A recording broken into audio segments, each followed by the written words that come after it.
গত ৪ জুলাই খাগড়াছড়ির মানিকছড়ি উপজেলার ঘোড়খানা এলাকা থেকে সপ্তম শ্রেণীর মাদ্রাসা ছাত্র মোহাম্মদ সোহেল অপহরণের ১২ দিন পর অপহৃত সোহেলের হাত পা ও মুখ বাঁধা অর্ধগলিত মরদেহ উদ্ধার করে যৌথ বাহিনী। এ ঘটনায় গত ১১ জুলাই অপহৃত সোহেলের পরিবারের দায়ের করা মামলার প্রেক্ষিতে দফায় দফায় অভিযান চালিয়ে এই ঘটনার মূল পরিকল্পনাকারী মংসানু মারমাসহ ৭ জনকে গ্রেপ্তার করেছে যৌথ বাহিনী, যার মধ্যে ৫ জনই এজাহারভুক্ত আসামি।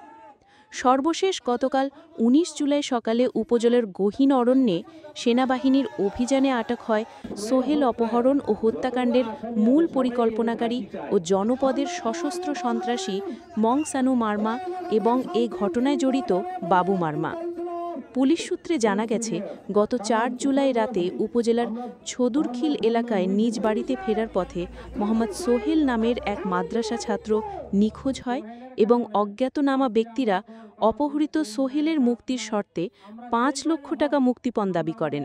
এ ঘটনায় প্রতিবেশী কয়েকজনকে সন্দেহ করে গত ১১ জুলাই অপহৃতের পরিবার থানায় অভিযোগ দায়ের করলে জড়িত সন্দেহ কসম কারবারি পাড়ার শম্ভু কুমার ত্রিপুরা, গোরখানা এলাকার মোহাম্মদ মাইনুদ্দিন ও মোহাম্মদ ইয়াসিন মিয়াকে আটক করে পুলিশ।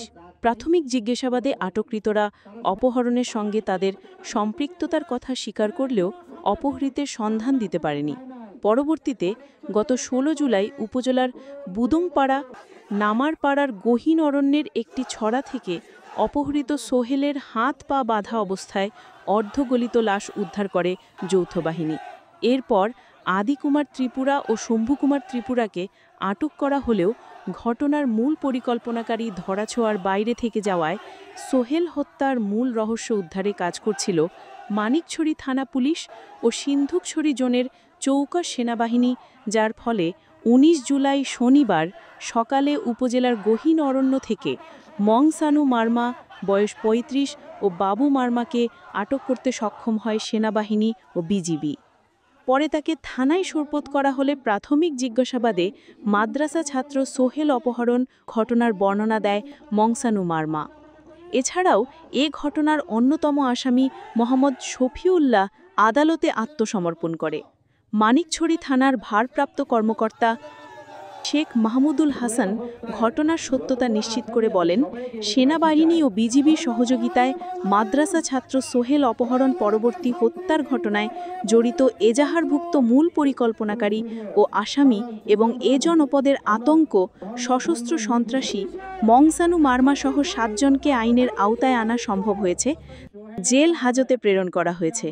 এদিকে এ ঘটনায় জড়িত আসামিদের দ্রুত বিচার ও ফাঁসির দাবিতে রবিবার ২০ জুলাই সকালে উপজেলার সদরে বিক্ষোভ মিছিল শেষে মানববন্ধন করে পরিবার ও এলাকাবাসী।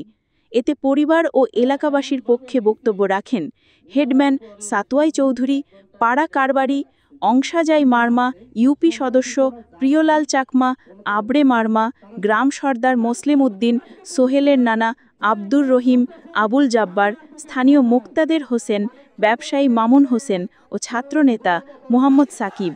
এ সময় বক্তারা এই নির্মম হত্যাকাণ্ডের তীব্র নিন্দা ও প্রতিবাদ জানিয়ে আসামিদের দ্রুত বিচার ও ফাঁসির দাবি জানান। মানিকছড়িতে একের পর এক খুন, গুম, অপহরণ